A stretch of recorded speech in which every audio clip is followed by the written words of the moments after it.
नमस्कार मेरे प्रिय मित्रों, राधे राधे। मित्रों, इस विश्व जगत में प्रत्येक नारी को संतान की प्राप्ति का वरदान स्वयं परमात्मा ने दिया है, परंतु कुछ ऐसी नारियां हैं जो संतान प्राप्ति का आशीर्वाद मिलने के बाद भी वह संतान सुख से वंचित रहती है। आज हम इसके बारे में आपको बताएंगे कि वह कौन सी स्त्रियां हैं जो संतान प्राप्ति से वंचित रहती है। मित्रों, यह दुख सिर्फ वही स्त्रियां समझ सकती है जिनको किसी भी संतान की प्राप्ति नहीं होती है। यह दुख उन स्त्रियों के लिए बहुत भयानक होता है। मित्रों, इस दुख को लेकर एक कथा व्याप्त है जिसे स्वयं माता लक्ष्मी और भगवान विष्णु ने बताया है। तो चलिए हम इस कथा वो सुनते हैं।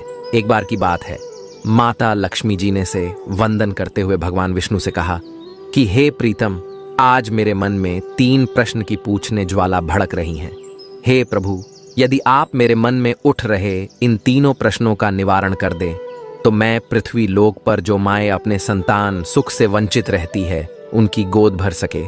तब भगवान विष्णु कहते, हे देवी लक्ष्मी, आखिरकार तुम्हारे वह 3 प्रश्न कौन से हैं? तब माता लक्ष्मी जी बोलती हैं, हे प्रभु, मेरा पहला प्रश्न है कि वह कौन सी स्त्री होती है जो संतान सुख से वंचित रहती है। मेरा जो दूसरा प्रश्न है वह यह है कि कौन सी स्त्री समय से पहले विधवा होती है। मेरा तीसरा प्रश्न आपसे यह है कि कौन सा श्रृंगार करने पर स्त्री को स्वर्ग में स्थान मिलता है। तब भगवान विष्णु मुस्कुराते हुए कहते हैं कि हे लक्ष्मी, यह तीनों प्रश्न बहुत ही महत्वपूर्ण हैं। जो भी व्यक्ति इन प्रश्नों को जान लेता है और अपने जीवन में इन प्रश्नों को उतार लेता है, उसके जीवन में सुख ही सुख हो जाता है।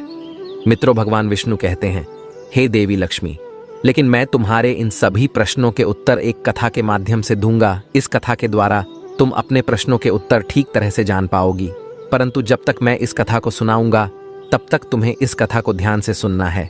तो माता लक्ष्मी कहने लगी, हे प्रभु, मैं तुम्हें वचन देती हूँ कि मैं इस कहानी को अपनी पूरी सच्ची आस्था और सच्ची श्रद्धा से सुनूंगी। आप चिंतन ना करें, आप कृपया उस कथा को प्रारंभ करें। मित्रों, आप सभी भी इस कथा को पूरा सुने। इसे आधा अधूरा सुनना पाप माना गया है। भगवान विष्णु कहते हैं कि हे देवी लक्ष्मी, सिकंदरपुर नाम का एक छोटा सा गांव था। उस गांव में एक साहूकार रहता था। साहूकार के 2 बेटे थे। दोनों आचरण के बहुत अलग अलग प्रकार के थे। दोनों बेटों की शादी भी हो चुकी थी। साहूकार और साहूकार के बड़े बेटे का स्वभाव बहुत ही दुष्ट प्रवृत्ति का था, इसलिए साहूकार की पत्नी अपने बड़े बेटे की पत्नी से बहुत ही ज्यादा आदर और प्रेम के साथ पेश आती थी। वही छोटे बेटे की जो पत्नी थी वह बहुत ही अच्छे स्वभाव की थी। वह पतिव्रता नारी भी थी। छोटी बहू ही घर का सारा काम किया करती थी। इतना कुछ होने के बावजूद भी साहूकार की पत्नी और साहूकार के बड़े बेटे की पत्नी छोटी बहू का हमेशा अपमान करती रहती थी। मित्रों, भगवान विष्णु कहते हैं कि हे देवी लक्ष्मी, साहूकार के बड़े बेटे का एक बेटा था और साहूकार के छोटे बेटे को एक पुत्री थी। साहूकार की पत्नी बड़े बेटे के पुत्र को लेकर छोटी बहू को हमेशा ताना मारा करती थी, लेकिन वह छोटी बहू क्या कर सकती थी? वह हमेशा ताने सुनती रहती थी और पलटकर कभी जवाब नहीं देती थी। भगवान विष्णु आगे कहते हैं, हे देवी लक्ष्मी, अब मैं तुम्हें छोटी बहू की कहानी अच्छे से तुमको सुनाता हूँ। इस कहानी को सुनकर तुम्हें तुम्हारे पहले प्रश्न का उत्तर मिल जाएगा। मित्रों, भगवान विष्णु कहते हैं कि तुम्हारा पहला प्रश्न था कि वह कौन सी स्त्री होती है जिसको संतान का सुख नहीं मिलता है। तब भगवान विष्णु कहते हैं कि उस साहूकार की जो पत्नी थी वह पहले से ही बहुत ही दुष्ट स्वभाव की थी। उसके कुटिल और दुष्ट स्वभाव से उसके घर वाले बहुत ही परेशान थे, परंतु वह किसी को कुछ कह नहीं पाती क्योंकि सब उसे उलट के जवाब दे देते थे। तब उसने अपनी सीधी साधी छोटी बहू को कुछ ज्यादा ही परेशान करना शुरू कर दिया। उस छोटी बहू को सताने में उसको बहुत ही ज्यादा आनंद आता था। छोटे बेटे की पत्नी का नाम मधुबाला था। बेचारी मधुबाला सुबह उठकर घर के काम में लग जाती थी। इतना करने के बावजूद भी मधुबाला साहूकार की पत्नी की नजर में कामचोर बन के खटकती रहती थी। एक दिन की बात है, मधुबाला घर में झाड़ू लगा रही थी। तभी उस साहूकार की पत्नी ने कहा कि तेरे हाथ में जान नहीं है क्या? जल्दी जल्दी झाड़ू लगा और देख, मैं अभी मंदिर जा रही हूँ। मेरे मंदिर लौटने से पहले घर का भोजन बन जाना चाहिए। मैं मंदिर से आते ही उस भोजन को खाऊंगी और हाँ, साथ ही यह भी याद रखना कि अन्न का एक दाना भी बर्बाद ना होने पाए। बेचारी मधुबाला कर भी क्या सकती थी। वह अपनी सास की बातें सुनती रही और जैसे ही उसकी सांस चली गई तो सास के जाते ही सुकन्या झाड़ू लगाकर खाना बनाने लगी। जब मधुबाला खाना बना रही थी तो खाना बनाते बनाते वह सोच रही थी कि मैं इतना काम भी करती हूँ, परंतु इतना काम करने के बाद भी एक पल के लिए भी चैन की सांस नहीं ले पाती हूँ, और मेरी वो एक सास है जो मेरे हर काम में गलती निकालती ही रहती है। मधुबाला यह सब सोच ही रही थी कि उसे दरवाजा खटखटाने की आवाज आई। मधुबाला ने सोचा कि अभी तो भोजन तैयार ही नहीं हुआ है, लगता है कि मेरी सास मंदिर से आज बहुत जल्दी ही वापस लौट आई हैं। मधुबाला ने दरवाजा खोला तो उसने देखा कि दरवाजे पर एक संत महात्मा खड़े हैं। मित्रों, भगवान विष्णु आगे कहते हैं, हे देवी लक्ष्मी, वह साधु महाराज मधुबाला से कहते हैं कि तेरा सुहाग अमर रहे, अगर मुझे कुछ भोजन करा दे, मुझे बहुत ही तेजी से भूख लगी है। मित्रों, भगवान विष्णु कहते हैं कि मधुबाला बहुत ही सुशील और संस्कारी बहू थी। उसने सोचा कि मैं इन संत महाराज को भोजन करा तो दूं, लेकिन यदि मेरी सास आ गई तो मैं तो मुसीबत में आ जाऊंगी। मधुबाला ने फिर कुछ देर तक विचार किया, उसके बाद के उसने उस संत को भोजन कराने के लिए अंदर आने को कहा। उसी समय मधुबाला के मन में सोच रही थी कि डरना कैसा, अगर मेरी सास आ भी गई तो और मुझसे कुछ कहेगी तो मैं उनसे कह दूंगी कि मैंने अपने हिस्से का भोजन इन संत महात्मा को दे दिया है। मित्रों, भगवान विष्णु आगे कहते हैं, हे देवी लक्ष्मी। फिर ऐसा सोचकर मधुबाला उन महात्मा को अतिथि धर्म का पालन करते हुए उस साधु को भोजन करा ही रही थी कि तभी मधुबाला की सास आ गई, और उस संत को घर के अंदर भोजन करता हुआ देखकर मधुबाला की सास का गुस्सा 7वें चरम पर चढ़ गया, और वह उस संत महात्मा से कहने लगी कि यहाँ किसी प्रकार का भंडारा या दावत नहीं चल रही है, जो कोई राह में चल रहे भीखमंगों को खाना खिला रही हो। सुकन्या ने अपनी सास को बहुत रोका, लेकिन उस दुष्ट स्त्री ने उस संत को धक्के मारकर भगा दिया। वह संत जिस थाली में खाना खा रहा था उसका खाना उठाकर फेंक दिया। उसका क्रोध अब मधुबाला पर टूटा तो उसने कहा कि अरे दुष्ट बेहुदा औरत, मैंने तुझसे कहा था कि मेरे आने तक अन्न का एक टुकड़ा भी बर्बाद ना होने पाए, लेकिन तूने ये क्या किया? तूने इतना सारा भोजन उस भिखमंग के संत को दे दिया। मित्रों, भगवान विष्णु कहते हैं कि हे देवी लक्ष्मी। मधुबाला बोली, सासू माँ, मैंने सन्यासी को अपना भोजन दिया है, इसमें आखिर इतना गुस्सा होने वाली कौन सी बात है? घर पर आए हुए मेहमानों को खाली हाथ नहीं, कभी भी नहीं जाने देना चाहिए। भगवान विष्णु कहते हैं कि हे देवी, इस प्रकार सास और बहू की आपस में तकरार चलती रही। अंत में उसकी सास ने मधुबाला को भी धक्के मार के बाहर निकल दिया। अब वह रोती रही और दरवाजा पीटती रही। उसकी सास का दिल पत्थर जैसा हो गया था। अब मधुबाला के पास एक ही रास्ता बचा था कि वह अपने मायके वापस लौट जाए। मित्रों, भगवान विष्णु कहते हैं कि हे देवी लक्ष्मी। इस प्रकार मधुबाला अपने मायके की ओर जाने लगी। रास्ते में एक घना जंगल पड़ता था। मधुबाल भूख प्यास से तड़पते हुए अपने मायके की तरफ जाने लगी। तभी अचानक से बादल गरजने लगे और देखते ही देखते मूसलाधार बारिश होने लगी। भगवान विष्णु कहते हैं, हे देवी, कि मधुबाला ने बारिश से बचने के लिए एक पेड़ की शरण ली। हवा का वेग इतना तेज था कि उसका बचना मुश्किल हो गया था। उसी पेड़ की जड़ में एक कोटर बना था। मधुबाला यह सोचकर अंदर जाने लगी कि बारिश निकलने के बाद वापस बाहर चली आऊंगी। बाहर वर्षा हो रही है और वह कोटर में छुपकर बारिश खत्म होने तक समय बिता सकती थी। है भगवान विष्णु कहते हैं, हे देवी लक्ष्मी। सुकन्या जब उस कोटर में घुसी तो उस कोटर के अंदर एक साधु प्रकट हुए। उन्होंने कहा कि बेटी, मुझे मालूम है कि तुम्हारे सास ससुर दुष्ट प्रवृत्ति के हैं और तुम्हें रोज ताना मारते हैं, क्योंकि तुम्हारी जेठानी को पुत्र की प्राप्ति हो गई है और तुम्हें अभी तक पुत्र की प्राप्ति नहीं हुई है। इसलिए तुम चिंता मत करो, मैं तुम्हें एक किताब देता हूं। इस किताब में जो उपाय लिखे हैं, इन मंत्रों को अगर आप पूरी निष्ठा से करना, उसके बाद फिर तुम्हें एक गुणवान पुत्र की प्राप्ति होगी। इस प्रकार वह महात्मा सुकन्या को किताब देकर अंतर्ध्यान हो गए। वर्षा भी बंद हो गई थी तो मधुबाला का पति उसे ढूंढता हुआ उसके पास पहुंचा गया। मधुबाला और उसका पति ससुराल नहीं गए, वह उसी जंगल में एक कुटिया बनाकर रहने लगे। मित्रों, भगवान विष्णु कहते हैं कि हे लक्ष्मी, एक दिन की बात है।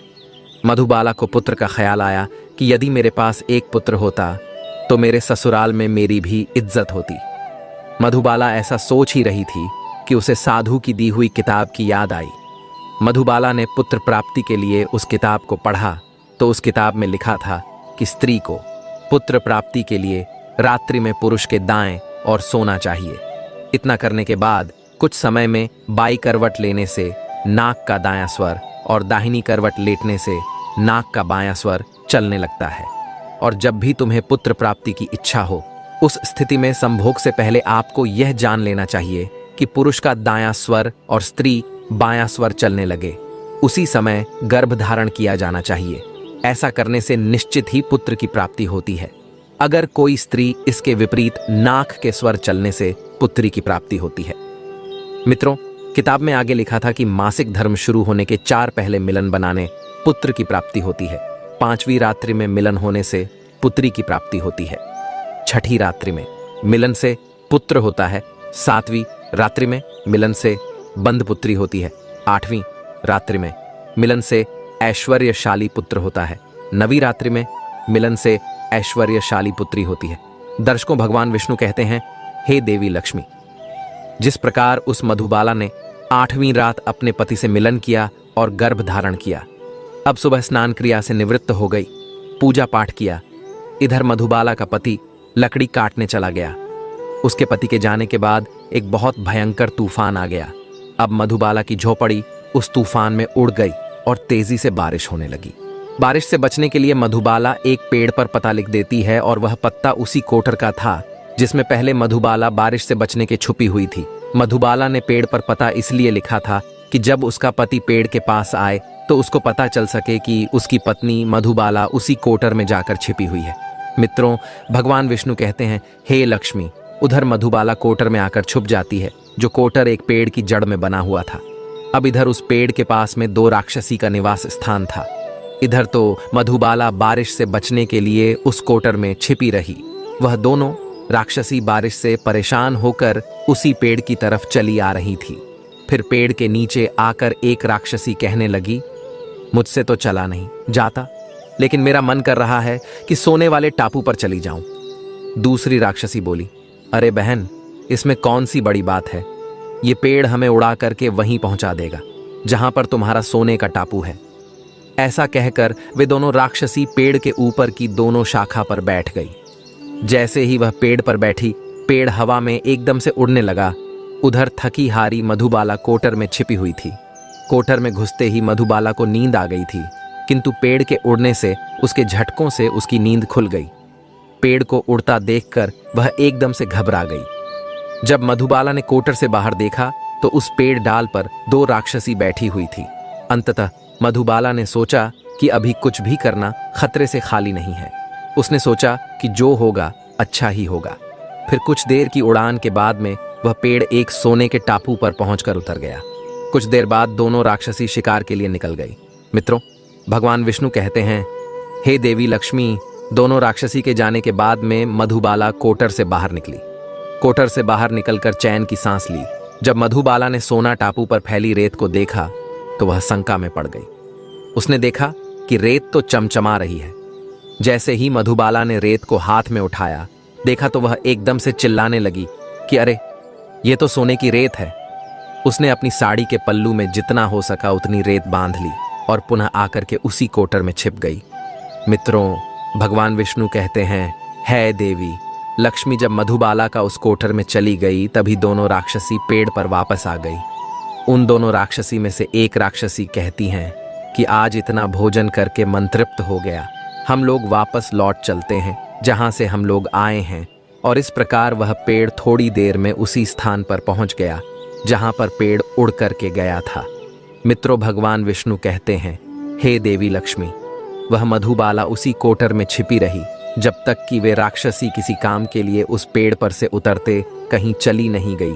जैसे ही वे दोनों उस पेड़ से उतरकर चली गई, तभी मधुबाला रेत लेकर के कोटर से बाहर निकल आई और वह मन में सोचने लगी कि इतना सारा सोना जब मैं उसकी सासू माँ को दूंगी तो वह बहुत ही खुश होंगी। फिर वे कभी भी मुझसे नफरत नहीं करेंगी और प्यार करने लगेंगी।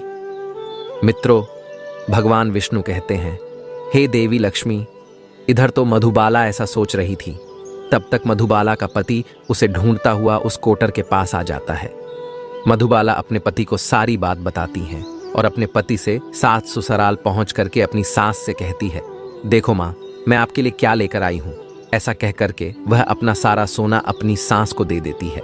उसकी सास ने पूछा कि तुझे इतना सारा सोना कहाँ से मिला। सुकन्या अपनी सास को भी सारी बात बता देती है। मित्रों, भगवान विष्णु कहते हैं, सोना लेने के बाद उसकी सास क्रोधित होकर बोली, अरे मूर्ख औरत, तू सिर्फ इतना ही सोना लेकर आई है, इतने सोने से क्या होगा? तू चाहती तो बहुत सारा सोना लेकर आ सकती थी। सास की बात सुन करके वह मधुबाला कहने लगी, माँ, इससे हमारी 3-4 पीढ़ियों के लिए इतना सोना काफी है। तब सास कहने लगी कि अरे मूर्ख, धन भी कभी किसी के लिए काफी होता है क्या? सोना जितना हो उतना ही कम है। अब तू देख, मैं अब जाऊंगी और कितना सोना लेकर आऊंगी। मित्रों, भगवान विष्णु कहते हैं, हे देवी लक्ष्मी, मधुबाला ने अपनी सास को बहुत समझाया कि माँ, वहां मत जाओ, वहां पे खतरा है। लेकिन उस लालची और दुष्ट औरत को समझ में कुछ भी नहीं आया। उसने मधुबाला की एक बात भी नहीं सुनी। वह जाकर के उसी पेड़ के कोटर में जाकर बैठ गई और जब राक्षसी पेड़ पर आई तो वह पेड़ उड़ने लगा। पेड़ उड़ता हुआ जा रहा था और मधुबाला की सांस मन ही मन बहुत खुश हो रही थी। वह सोच रही थी कि आज मैं बहुत सारा सोना एक साथ बटोर कर लाऊंगी। मित्रों, भगवान विष्णु कहते हैं, हे देवी लक्ष्मी, मधुबाला की सांस अपने मन में खुशियां मना रही थीं। उसी समय एक राक्षसी कहने लगी, आज हम सोना टापू पर न जाकर मत्स्य द्वीप पर चलते हैं। मुझे मछली खाने का बड़ा मन कर रहा है। जैसे ही दोनों राक्षसियों ने हाँ में हाँ मिलाई, वैसे ही वह पेड़ मत्स्य द्वीप की ओर उड़ चला। मित्रों, भगवान विष्णु कहते हैं, हे देवी लक्ष्मी, उस पेड़ के कोटर में बैठी मधुबाला की सांस खुद पर संयम ना रख पाई और वह एकदम से बोल पड़ी कि तुम सोना टापू क्यों नहीं जा रही हो? मत्स्य द्वीप ना जाओ, सोना टापू चलो। जैसे ही उस लालची स्त्री ने इतनी आवाज दी, तब दोनों राक्षसियों को लगा कि जरूर ही कोटर में कोई है। उन राक्षस ने उस लालची स्त्री को देखा तो उसे उठा करके पेड़ से नीचे फेंक दिया और धरती पर गिरते ही उस लालची स्त्री की मौत हो गई। जैसे ही उसकी मौत की सूचना उसके घर वालों को मिलती है, उस स्त्री का पति मधुबाला का ससुर मधुबाला के पास जाता है और कहता है, बेटी, मैं तो इसे पहले से ही समझता था कि तू ऐसा काम मत कर। लालच करना ठीक नहीं है और बहुएं बेटी की तरह होती हैं, उस प्रेम और स्नेह देना चाहिए। लेकिन इसने तो मेरी भी बात नहीं मानी और इसके कर्मों का फल आज इसे मिल गया। मित्रों, भगवान विष्णु कहते हैं, हे देवी लक्ष्मी। उधर मधुबाला सुखी पूर्वक से जीवन बिताने लगे। कुछ समय के बाद मधुबाला को एक गुणवान पुत्र की प्राप्ति हुई। पुत्र की प्राप्ति के बाद मधुबाला की खुशी का कोई ठिकाना नहीं रहा। वह भगवान का धन्यवाद करने लगी। साहूकार के बड़े बेटे की पत्नी, जो मधुबाला को पुत्र के नाम पर ताना दिया करती थी, जब मधुबाला को पुत्र की प्राप्ति होती है तब उसे सम्मान भी मिल गया। बड़े बेटे और बहू के दिन गरीबी में गुजरने लगे। साहूकार के बड़े बेटे की बहू मधुबाला के पैरों में गिरकर माफी मांगने लगती है। मधुबाला एक बहुत ही दयावान स्त्री थी। वह बहुत ही मधुर संबंध वाली स्त्री थी। वह अपनी जेठानी को माफ कर देती है और वह जो भी सोना लेकर आई थी उसमें से कुछ सोना अपनी जेठानी को भी दे देती हैं। इस प्रकार वह पूरा परिवार अच्छे से जीवन यापन करने लगा था। मित्रों, भगवान विष्णु कहते हैं, हे देवी लक्ष्मी, समय धीरे धीरे सुखी पूर्वक व्यतीत होने लगा तो साहूकार की बड़ी बहू का जो पुत्र था वह बहुत ही अवगुण था। उसने सारा धन अवगुणों में बर्बाद कर दिया और मधुबाला को जो पुत्र हुआ वह बहुत ही गुणवान था। वह अपने जीवन में इतना आगे बढ़ा कि उसने अपने माता पिता का नाम रोशन किया। जब सुकन्या और उसकी जेठानी का जीवन समाप्त हुआ तो मधुबाला को स्वर्ग की प्राप्ति हुई और मधुबाला की जेठानी को नरक की प्राप्ति हुई।